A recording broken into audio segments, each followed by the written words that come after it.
पूरी दुनिया के बिहारी मूल के लोग हसरत भरी निगाह से देख रहे हैं कि बिहार जैसा राज्य जिसके माथे पर दाग के राजनीतिक कालिख लगे हुए थे, लेकिन माननीय नीतीश कुमार जी के नेतृत्व में एनडीए की सरकार ने जो शानदार और जानदार बिहार की छवि को बदला है। राज तिलक की करो तैयारी, यह आम लोगों की भावना है और इसमें आदरणीय प्रधानमंत्री जी सहित एनडीए के विभिन्न घटक दल के नेताओं, शीर्ष नेताओं के आने की सूचना है, जो मीडिया के सूत्रों के हवाले से पता चला है।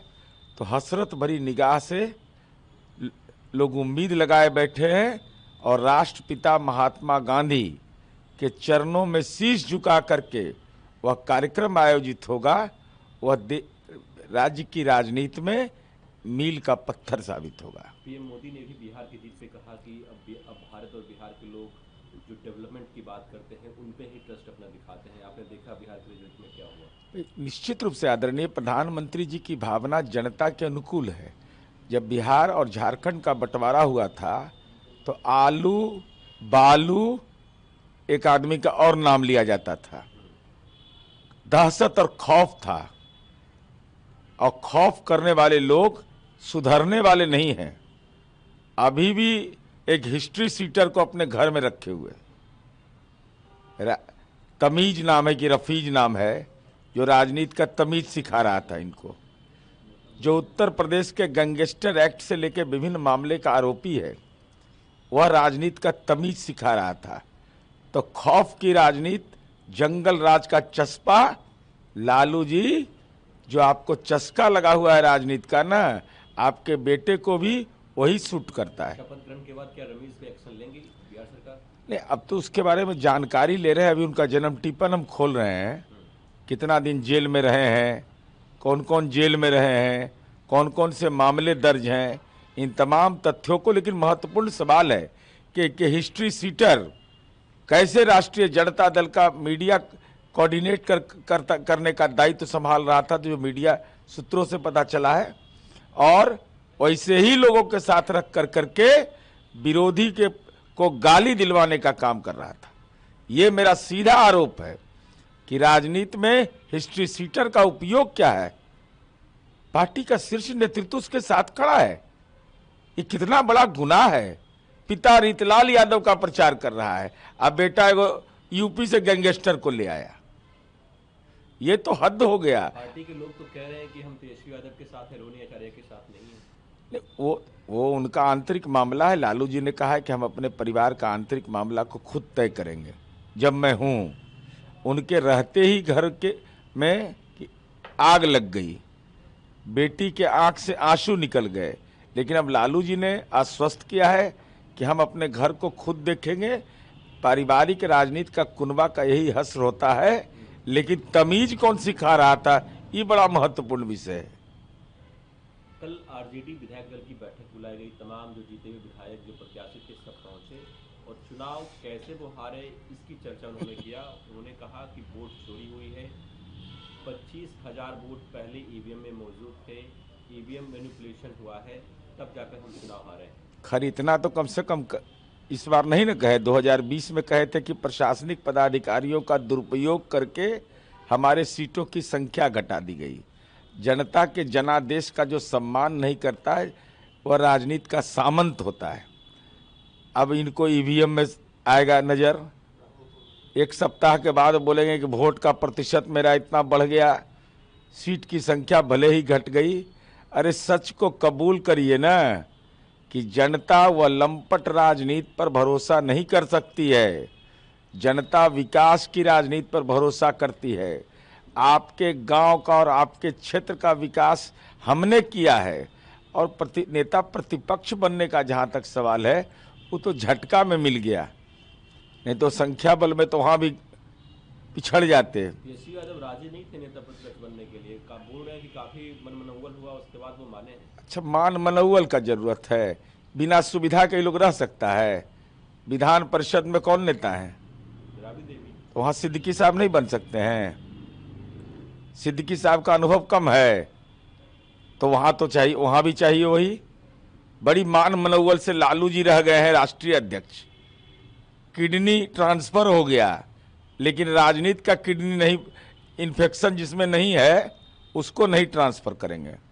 अरे सच को कबूल करिए ना, ये परिवारवादियों का सत्ता, नाज नखड़ा नहीं। बिहार के राजद के कार्यकर्ता इस बात को जानते हैं कि पूरे चुनावी अभियान में हेलीकॉप्टर पर मंगनी लाल मंडल जी नजर नहीं आए, उदय नारायण चौधरी नजर नहीं आए, अब्दुल बारी सिद्दीकी नजर नहीं आए, जगतानंद सिंह नजर नहीं आए, रामचंद्र पूर्वे नजर नहीं आए। अरे बुजुर्गों का अपमान करो और राजनीति में सम्मान का प्राप्त करने में नाटक करो, यह तेजस्वी यादव की एक राजनीतिक कार्यशैली है। यही कारण है कि हालांकि उनका आंतरिक मामला है, राजनीति में जो बुजुर्ग लोग हैं राष्ट्रीय जनता दल में, उनका राजनीतिक श्राप लग गया।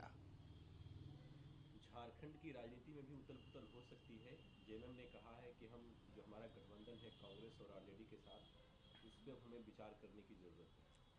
देखिए, झारखंड का जो हालात बना दिया भाई, झारखंड की राजनीति में अपराधीकरण का जो मूल मानक बना वह राष्ट्रीय जनता दल के द्वारा बना। लालू जी इस बीमारी की अवस्था में हथकड़ी लगा हुआ व्यक्ति पेऊर जेल से ले जाके कोडरमा में चुनाव लड़वाए एक माफिया को, और जिस ढंग से राजनीति का दुरुपयोग किया है, अब झारखंड मुक्ति मोर्चा को एहसास हो रहा होगा कि लालू जी 40 महीने तक जेल की अवधि उनकी होटवार जेल का था, रिम्स में आनंद ले रहे थे। इसके लिए नाराज नहीं है, वो नाराज है कि उनको यहाँ पे सीटें नहीं नहीं, मैं बता रहा हूं ना, तो उनको उन्होंने सुविधा प्रदान किया, लेकिन कटु अनुभव यह रहा कि हमने तो प्यार किया बेइंतहा आपसे, लेकिन आपने हमको सीटों की संख्या देने में हमारे साथ अन्याय किया। हम लव कर रहे थे, आप हेट कर रहे थे। जो बिहार के बॉर्डर के इलाके में वो चुनाव लड़ना चाहते थे, लेकिन आपने उनको उस लायक नहीं समझा, सेकुलर नहीं समझा, तथा कथित उनको, जो चूंकि वो आदिवासियों का प्रतिनिधित्व करती है पार्टी, तो आदिवासी, दलित, अति पिछड़ा, इसे तो राजनीतिक घृणा है ना। हमने बेपनाह मोहब्बत किया और आपने घृणा के रूप में उसको रिटर्न गिफ्ट दे दिया, तो स्वाभाविक है झारखंड मुक्ति मोर्चा अंतर मन से दुखी होगा, तो निर्णय लेने का उनको अधिकार है। आपके पुराने साथी प्रशांत किशोर आज प्रेस कॉन्फ्रेंस करने वाले हैं, समीक्षा किया है कैसे हारे चुनाव, आगे क्या करेंगे, इस पे वो जनता मीडिया को बताएंगे। नहीं, आग देखिए, माननीय प्रशांत किशोर जी को प्रेस कॉन्फ्रेंस करने का अधिकार है, और वह क्या बोलेंगे मैं अभी ही बोल देता हूँ। मुझे इतना वोट आया, इतना प्रतिशत वोट आया, इसमें ये अनियमितता हुई, हमने कैंडिडेट तो दम चुन करके दिया था, लेकिन हम मुद्दे पर अभी भी कायम रहेंगे, हम लगातार संघर्ष करते रहेंगे। लेकिन हमारी उम्मीद यह है कि पूर्व में दिए गए वचन पर भी कुछ विचार करिएगा।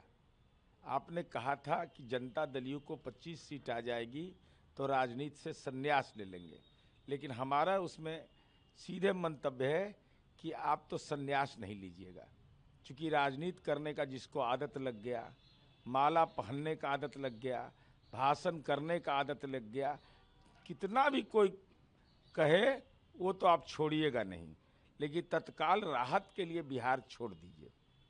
दूसरा सवाल है कि जब ये बिहार छोड़िए तो तूफान एक्सप्रेस से जाइए, वह दिल्ली जाती है स्लीपर में, वहाँ पर आपको हो सकता है, आपने बिहार को बहुत जलील किया है, माइग्रेंट लोग मिल जाए उसमें, तो उनका अनुभव भी मिल जाएगा आपको डेटा कलेक्ट करने में। पलायन करवा रहे हैं। हाँ, प्रशांत जी ने कहा है कि माइग्रेंट का वोटर हमारा है, तो यह बताएंगे, माइग्रेंट लोग मिलेंगे तो उनका अनुभव भी साझा कर लेंगे, आंकड़े भी संग्रह कर लेंगे, और हमारी उम्मीद है कि मन को अशांत मत करिए। जब तक नीतीश कुमार जी हैं और उनकी इच्छा है, तब तक जनता की आकांक्षा केवल नीतीश कुमार है।